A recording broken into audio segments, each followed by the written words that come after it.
اگرچہ امام حسن علیہ السلام حضرت معاویہ کے ساتھ مصالحت اختیار کر کے تمام انتظامات ان کو تفویض فرما چکے تھے، لیکن پھر بھی معاویہ کو امام حسن سے خطرہ تھا، کیونکہ تمام مسلمان امام حسن علیہ السلام کی ہی تقلید کرتے تھے، کیونکہ امام حسن علیہ السلام خانوادہ رسالت کے چشم و چراغ تھے، اور حضرت علی رضی اللہ تعالیٰ عنہ کے بڑے صاحبزادے ہونے کے ناطے مسلمان ان کی تقلید کرتے تھے، ان کو عزت اور تکریم دیتے تھے۔ جب حسن علیہ السلام کو دھوکے کے ساتھ زہر دے کر شہید کر دیا گیا تو ان کی وفات کی خبر حضرت معاویہ تک پہنچی، تو اس وقت حضرت معاویہ کے پاس بیٹھے ایک شخص نے انا للہ و انا الیہ راجعون پڑھا، تو یہ سن کر حضرت معاویہ کہنے لگے کہ حسن کی وفات پر انا للہ مت۔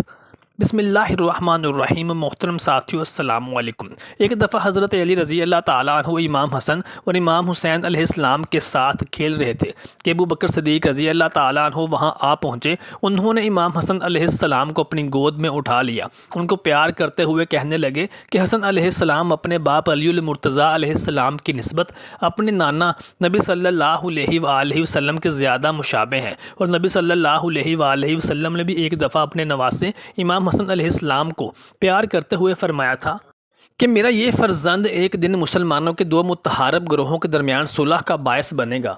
وہ بھی ایسے وقت میں جب دونوں گروہ ایک دوسرے کی گردن مارنے کے درپے ہوں گے۔ اور نبی صلی اللہ علیہ وآلہ وسلم کی یہ پیش گوئی اس وقت سچ ثابت ہوئی جب امام حسن علیہ السلام نے مسلمانوں کو مزید خانہ جنگیوں اور خون ریزی سے فتنہ فساد سے بچانے کی خاطر حضرت معاویہ کی جانب مصالحت کا ہاتھ بڑھایا، اور یوں خلافت کے تمام انتظامات حضرت معاویہ کو سونپ دیے۔ لیکن یہ مصالحت کچھ شرائط کی بنا پر ہوئی تھی، اور ان شرائط کو حضرت معاویہ نے پورا کرنے کا وعدہ بھی کیا تھا، لیکن وہ الگ بحث ہے کہ حضرت معاویہ نے امام حسن علیہ السلام کے ساتھ کی جانے والی ان شرائط کو اور وعدوں کو پورا نہیں کیا۔ اس صلح کے معاہدے کی چند چیدہ شرائط یہ تھیں کہ بنو امیہ کی جانب سے حضرت علی رضی اللہ تعالیٰ عنہ کے حامیوں کو ان کے شیعان کو نقصان نہیں پہنچایا جائے گا، اور ان کو جان کی امان دی جائے گی، اور حضرت علی رضی اللہ تعالیٰ عنہ کی ذات اقدس پر کوفہ کی مساجد کے ممبروں سے ہونے والے سب و شتم اور لعن طعن کے سلسلے کو بھی ختم کیا جائے گا۔ اور ایک سب سے اہم اور سب سے واضح شرط یہ تھی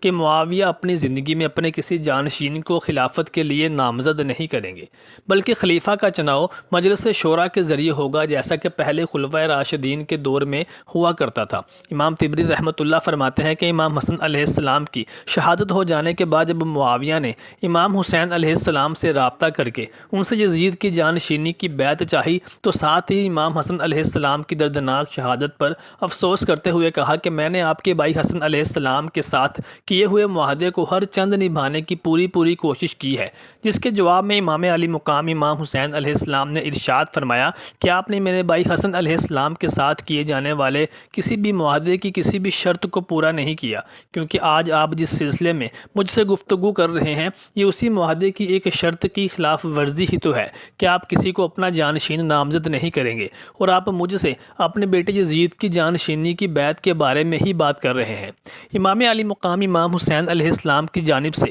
یہ جواب سن کر معاویہ کو مزید کچھ کہنے کی ہمت اور ضرورت پیش نہ آئی، اور معاویہ نے اپنی وفات سے قبل اپنی وصیت میں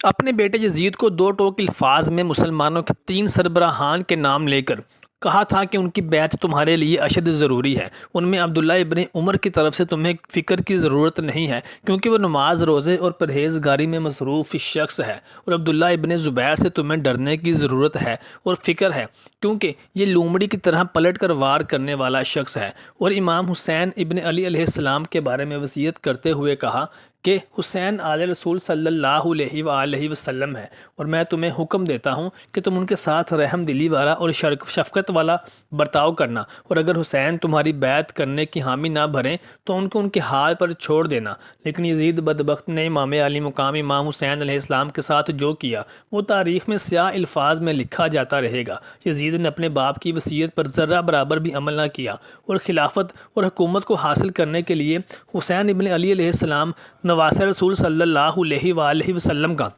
ان کے خاندان کا بے دریغ قتل کر دیا۔ معاویہ ابن ابی سفیان اور یزید کے دفاع میں لکھنے والے کچھ لکھاری اور من گھڑت دعوے دار یہ بھی دعویٰ کرتے ہیں کہ امام حسین علیہ السلام اور یزید کے درمیان ہونے والی جنگ صرف تخت اور تاج کو حاصل کرنے کے لیے لڑی گئی تھی، اور امام علی مقام امام حسین علیہ السلام کی ذات اقدس پر بھی یہ الزام عائد کرتے ہیں کہ انہوں نے خود خلافت پر قبضہ جمانے کے لیے یزید کے ساتھ جنگ کی تھی۔ ان نقل کے اندروں سے یہ سوال ہے کہ اگر امام علی مقام امام حسین علیہ السلام خود خلافت اور حکومت پر قبضہ جمانا چاہتے تھے تو کیا وہ مدینہ منورہ کو اپنے گھر کو چھوڑ کر، جہاں ان کے ہزاروں چاہنے والے صحابہ کرام موجود تھے جو ان کے ایک اشارے پر میدان جنگ میں یزید کو ناکو چنے چبوانے کی صلاحیت رکھتے تھے، امام حسین علیہ السلام ان کو چھوڑ کر اپنے خاندان کی عورتوں کو اور بچوں کو اور چند افراد کو ساتھ لے کر مکہ مکرمہ سکونت کیوں اختیار کرتے، پھر وہاں سے کوفہ کی جانب چند جانسار ساتھیوں کے ہمراہ کیوں جاتے؟ اور یزید کے وہ الفاظ اس بات کی دلیل ہیں کہ یزید نے امام علی مقام امام حسین علیہ السلام اور ان کے خاندان کو صرف تخت اور تاج کے لیے ہی قتل نہیں کیا تھا، بلکہ یہ اس کی خاندانی عداوت اور دشمنی اور خاندان اہل بیت کے ساتھ بغض کا ایک عنصر تھا جو کہ اس کی فطرت میں اس کے باپ دادا نے ڈال رکھا تھا۔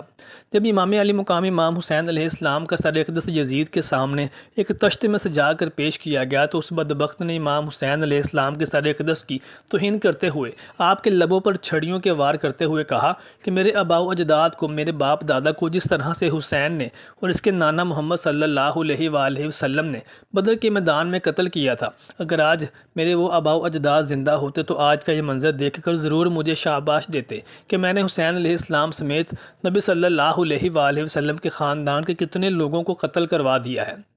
مقدام بن مادی اور بنو اسد قبیلہ کا ایک شخص معاویہ کے پاس آئے تو معاویہ نے مقدام سے کہا، کیا تمہیں معلوم ہے کہ حسین ابن علی علیہ السلام وفات پا گئے ہیں؟ یہ سنا تو مقدام نے انا للہ و انا الیہ راجعون پڑھا۔ معاویہ نے کہا، کیا تم اسے مصیبت سمجھتے ہو؟ پس مقدام نے کہا، میں اسے مصیبت کیوں نہ سمجھوں، جبکہ رسول اللہ صلی اللہ علیہ وآلہ وسلم نے اپنی گود میں بٹھایا تو فرمایا، یہ حسن علیہ السلام مجھ سے ہے، حسین علیہ السلام علی سے ہیں۔ اصلی شخص نے معاویہ کو خوش کرنے کے لیے کہا کہ حسن ابن علی تو ایک انگارہ تھا جس کو اللہ تعالیٰ نے بجھا دیا۔ تو مقدام نے کہا، جہاں تک میرا تعلق ہے تو میں آج تمہیں غصہ دلائے بغیر نہیں رہوں گا اور تمہاری پسند کے خلاف باتیں سناؤں گا۔